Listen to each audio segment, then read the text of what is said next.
Não quero ser um revolucionário profissional, um pensador distante do povo e que pensa no lugar dele. O intelectual, separado da ação, não serve para nada. Ele deve participar fisicamente do combate, estar com os condenados. Fanon, no seu encontro em 1961 com Simone de Beauvoir e Jean-Paul Sartre. Bom, gente, a gente está aqui para a última parte do livro, né? Esse daqui vai ser o último vídeo, tá? Eu vou juntar aqui as três partes finais, vocês vão entender conforme a gente foi lendo, não vou apressar. E hoje a gente vai falar então um pouco sobre o que quer dizer então essa inclusão da sociologia, né? A gente vai trazer então um resumo que precede uma parte que eu acho crucial no livro, mas que eu não acredito que ela tenha que ser escrita, tá? É uma parte que, mesmo tendo escrito, depois eu fiquei refletindo sobre ela. E depois a conclusão, é mais ou menos isso que a gente vai passar aqui, tá bom? Eu sou Marcos Morcego, comunicador político aqui da Caverna do Morcego, muito feliz. E se a gente está encerrando esse livro, quer dizer que a próxima leitura já vai começar, tá? A gente vai entrar com Redes e Ruas, que é o livro da editora Funilaria, né? Que a gente está avisando aí faz um tempo. Vou repostar as coisas, vou avisar vocês a data certinha que vai começar assim que eu tiver ela em mãos, assim que tiver tudo certinho para passar para vocês, tá bom? Além disso, a gente tem nosso projeto de episódios de podcast, em qualquer plataforma de áudio, e é só você pesquisar Caverna do Morcego. Inclusive, aqui no YouTube a gente também tem nossa playlist do podcast, né?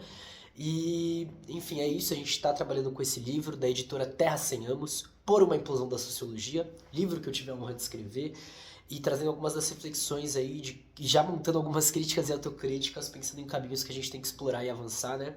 Tá sendo uma leitura bem interessante. E aí, queria lembrar vocês de curtirem, comentarem, compartilharem aqui embaixo, darem um pulinho lá no site da Autonomia Literária, que é outra editora fantástica que a gente trabalha junto e tem o cupom hashtag Morcego na Autonomia, tá? Que dá 20% de desconto. E também a gente tem aí a nossa revista Clio Operária, que é uma revistinha muito chave, que tá saindo muito texto bom de toda a galera, então não deixa de acompanhar lá também, beleza? Eu tô aqui, então, pra gente continuar essa leitura e discussão. Se você curtiu o projeto, não esquece de apoiar em apoia.se/Caverna Morcego ou pelo Pix, podcastmorcego@gmail.com. Vamos lá, então, pro vídeo final, né?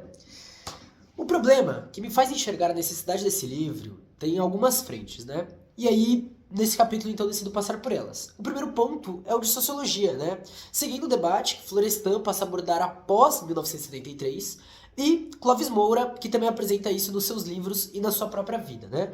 Então, são dois exemplos, um que busca primeiramente pensar de dentro, outro que busca pensar de fora, né? Que demonstram um pouco das dificuldades. Eu coloquei aqui impossibilidade, mas não colocaria impossibilidade, tá? Mas de como a gente faz para com que a universidade se mova. E aí também se perguntar, né? Então o que é essa mudança? O que é esse se mover que eu estou trazendo aqui? Tanto no plano de construção de uma sociologia crítica, mas também, e por não ser o interesse da internacionalização da sociologia, eles buscam impedir qualquer coisa que venha se aliar com uma sociologia da praxis, né? Então os estudantes, professores, eles vão se tornar analisadores, vão se tornar técnicos, até numerólogos, né? Atualmente a entrada de startups, de bancos e coisa do tipo, mostrando um pouco de que ainda existe esse desejo por manter refém, inclusive o desenvolvimento das pesquisas, né? Então a gente tem aí uma conexão entre alguns interesses que são econômicos, ideológicos, sociais e culturais dentro dos grupos dominantes. Eu acho que um grande exemplo da Universidade de São Paulo é que pela autonomia universitária não poderia existir, por exemplo, uma base da polícia dentro do campus. Mas na USP a gente tem.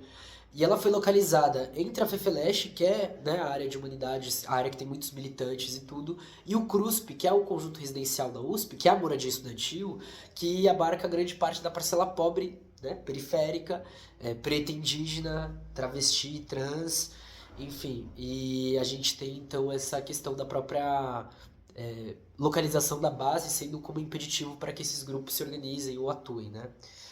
O segundo ponto fica sendo o acesso ao ensino crítico, né? E aí a gente trouxe alguns detalhes sobre isso, né? E eu acho interessante que o próprio Florestan, que é o pai da sociologia do Brasil, não é lido na Universidade de São Paulo. Ou o Clóvis Moura, que recebe medalha e a honraria da universidade, não é lido também lá. Assim como o Camille, que é professor de lá e também recebeu esses títulos, depois é rechaçado pela atual vice-diretora, vice-reitora da universidade, né? Com racismo, óbvio. Enfim, E, claro, o terceiro ponto aí entra sendo a própria militância, né? E de como o pensamento acadêmico, querendo ou não, ele consegue voltar para si mesmo, né? E voltar para a situação da universidade como um apanhado ideológico, intelectual muito forte, e às vezes, inclusive, maior do que enquanto lá você tem uma força que busca estabilizar e manter esse status quo, né? Enfim. E aí eu chego nesse ponto de que a gente traz muito mais problemas do que respostas aqui, né? E aí fica essa pergunta de qual é o nosso papel aqui. Eu trabalhei no podcast com o Martim Baró, né, de El Salvador, e a gente discute um pouco sobre isso. Então a gente tem alguns episódios que a gente reflete, né? E óbvio, né? Não é só nosso enquanto pessoas que fazem ciências sociais, mas eu aqui coloco o nosso de todo mundo que faz luta, né? Onde a pesquisa saia dos lugares somente de pesquisa. E também a sociologia sai dos lugares de ser pensada só como sociologia, assim como a antropologia, assim como a ciência política. E parem de ser pensadas dentro de lugares que você precisa desse conhecimento, né? Eu acho que é uma brisa, assim, de tipo, esse livro ele não é um livro apresentado em contexto acadêmico, por exemplo. Ele foi um livro que ele não foi lançado para ter um reconhecimento acadêmico, ele não foi um livro lançado para a comunidade acadêmica, inclusive de esquerda. Ele é um livro que se destina muito para quem tá construindo por fora, para quem tá tentando, para quem manja alguma coisa, e eu vejo que, mano, tá aí, é isso, tô passando o livro pra frente. E por mais difícil e delicado que seja o tema, a conclusão, mais ou menos essa, prévia, é a seguinte: a sociologia da praxis busca pensar e construir essa nova sociedade. Então, apenas os sociólogos com títulos e a pesquisa vão constituir essa nova sociedade, então quer dizer que todo mundo vai ter que passar pela universidade para ser reconhecido enquanto conhecimento, e é assim que a gente vai fazer essa nova sociedade. Eu acho que o próprio Clóvis Moura, na sua trajetória, mostra, né, que não é sobre tornar a sociologia. Falar pra universidade, ó, a gente não vai mais ter sociologia.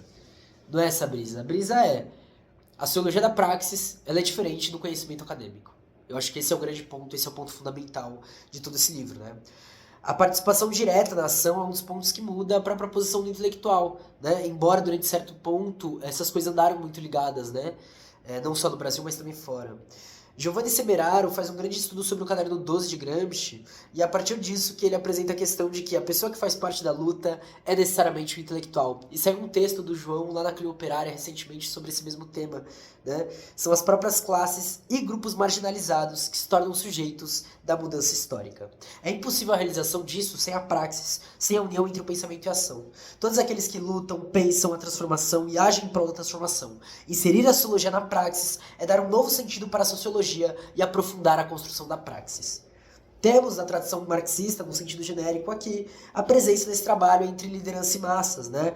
Lenin com seus grupos de estudo com trabalhadores de capital, a Krupskaya pautando a educação em níveis para além da escola, mas também de agitação e propaganda, Gramsci lembrando que o que dá vida ao partido é justamente a conexão entre as massas e os líderes a partir da própria vida como elementos políticos ativos e intelectuais também. Clóvis Moura buscando na historiografia brasileira elementos que vão ser bases para as lutas até os dias de hoje. O que se prova é que a sociologia da praxis tem sua base na luta, né? Ela é a própria luta. A sociologia sem a praxis se perde, assim como a praxis sem a sociologia perde o aspecto da totalidade. A unificação desses elementos é necessária para a construção de uma nova sociedade, com formas coletivas diferentes, desde a ação cultural até as relações sociais de produção. A partir disso, eu entro num capítulo chamado Exemplos, né? Que eu cito algumas pessoas que eu gostaria de ter trazido, né, para esse texto, mas infelizmente não deu tempo, né? Mas eu cito aqui Milton Santos, eu cito a Nancy Fraser, eu cito novamente o Clóvis Moura, né? O Maurício Trachtenberg, enfim. A Lélia Gonzalez era alguém que era para entrar aqui, mas eu tava começando, eu tinha acabado de pegar o livro dela quando eu tava escrevendo isso daqui, então, né, não me arrisquei a dizer para além daquilo que ela dizia. Mas aí eu trago aqui um trecho do Por Terra e Território, do mestre Gelson Ferreira e do Erasto Felício, né, camaradas da Teia dos Povos, da articulação. Que nossa palavra ajude a romper ilusões e colocar as pessoas em marcha rumo à vitória contra nossos inimigos. Porém, não é possível sair da inércia enquanto as ilusões que nos colocaram no comodismo estiverem vivas em nossos corações. Não é fácil abandonar uma crença construída pelo Estado, pelas ideologias de direita, pelo conformismo do pensamento de esquerda ao longo de anos e anos. Não é fácil. Contudo, é necessário. E aí eu cito, né, o próprio MST, os Panteras Negras, eu cito a situação de Rojava, eu cito a própria Teia dos Povos, né, essa articulação muito chave, Enfim, e fica aí a recomendação de movimentos e pessoas para vocês irem atrás, né? Mas aí eu trago uma conclusãozinha muito breve, que eu começo com Angela Davis. À medida que amadurecem, nossas lutas produzem novas ideias, novas questões e novos campos nos quais nos engajamos na busca pela liberdade. Devemos ter disposição para abraçar uma longa jornada rumo à liberdade. Então, é um pouco do que eu queria deixar de destaque aqui nessas últimas palavras, né? Que a gente não está negando a universidade, o pensamento construído na universidade. Embora a gente entenda que a instituição educacional, que tem também a universidade como uma parte dessas pautas, carrega em si vários problemas estruturais. Inclusive no sentido que a gente dá para a educação dentro de uma sociedade ocidental. Tá? Eu acho que isso é um ponto que eu tô lendo com o Steve Biko, enfim. Tô já soltando coisas que eu comecei a estudar agora, tá? Para vocês terem uma ideia de como elas se conectam. Mas a gente afirma que a implosão que acontece, né, pelo menos teoricamente, com Marx, em que a sociologia ultrapassa qualquer institucionalização e focando aquilo que aparece como sociologia da praxis, já em Clóvis Moura, para a construção de um novo sentido do mundo, de uma nova sociabilidade, de um novo viver. E eu acho que a pedagogia tem me chamado muita atenção, a luta por território tem me chamado muita atenção, porque é onde eu verifico que isso já acontece, né? Onde eu verifico que as pessoas conseguiram realizar isso, sem precisar necessariamente desse conceito. Eu acho isso, né? É literalmente sobre isso. Óbvio, né? A gente trabalha com as coisas, tentando investigar e tudo. Isso daqui é só uma palavra pra gente olhar e falar, ó, a gente tem uma palavra aqui que a gente pode utilizar e tal. Mas utilizando ou não, o que importa é tá fazendo e entendendo o porquê tá fazendo, é isso. Mas é preciso que a gente recupere esse sentido de pensamento e ação, né? De uma perspectiva que consiga analisar a totalidade pela raiz. Que nos permita não apenas olhar para o que temos na nossa frente, mas pelo que veio atrás de nós. Como uma recuperação da memória histórica e colocando o que a gente quer construir agora. E aqui meio que um pedido, mas também uma cobrança para a própria esquerda, né? Mas para que a crítica realizada por nós chegue na totalidade que buscamos, para analisar a realidade histórica, a gente precisa de acesso e discussão da nossa realidade, né? Se os textos historiográficos, sociológicos, não são reimpressos, se a gente não tem acesso àquilo que é produzido dentro da própria esquerda, né? Seja, e óbvio, né? E aí eu expando aqui um pouco para a luta antirracista, a luta feminista, a nossa análise ela sempre fica... perde algumas coisas, né?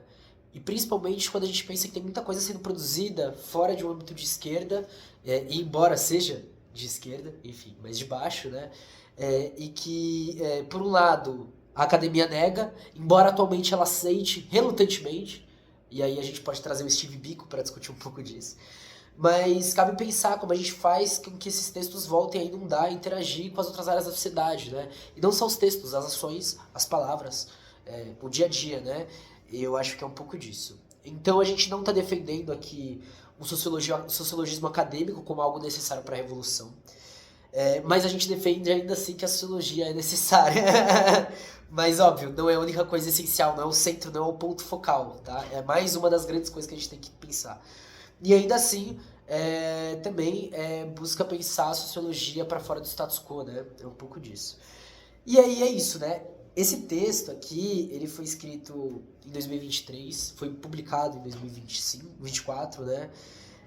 Mas eles constituem muito, acho que um ponto inicial muito pra mim, tá ligado? De conseguir dar esse impulso para algumas ideias que eu tava remoendo aqui, trazendo aqui. E aí eu encerro, né? Com a imaginação e a prática criativa devem se unir para a construção de novos mundos. Que as palavras consigam nos tirar da imobilidade e nos fazer esperançar. A habilidade de imaginar e de criar deve nos manter movendo. Como disse Rosa Luxemburgo, quem não se movimenta não sente as amarras que nos prendem. Portanto, é hora de se mexer. E assim a gente encerra a leitura de Por uma Implosão da Sociologia. Uma honra enorme estar trazendo isso daqui pra cá, porque é uma brisa, é um livro que eu queria trabalhar há muito tempo, que eu queria revisitar, e agora eu tive essa possibilidade, e tive a possibilidade de expressar com vocês essa revisitação, né? Eu acredito que quem me conhece pelo livro, quem chegou aqui pelo livro, ainda vai ter dúvidas, ainda vai ter questões. Eu mesmo, né, as releituras são difíceis, quem você vai falar, nossa, isso daqui talvez esteja errado, ou pelo menos mal construído, ou preciso repensar sobre certas coisas. E eu acho que esse é um passo importante aí pra gente fazer, né, repensar, revisitar. Bom, queria agradecer vocês, vai estar tudo na descrição, curte, comenta, compartilha e a gente volta com Redes e Ruas. Já tá aqui do lado, inclusive, eu não lembrava, mas ele tava aqui. É isso, é a nossa próxima leitura, tá bom? Até mais, muito obrigado, um grande beijo. Tchau!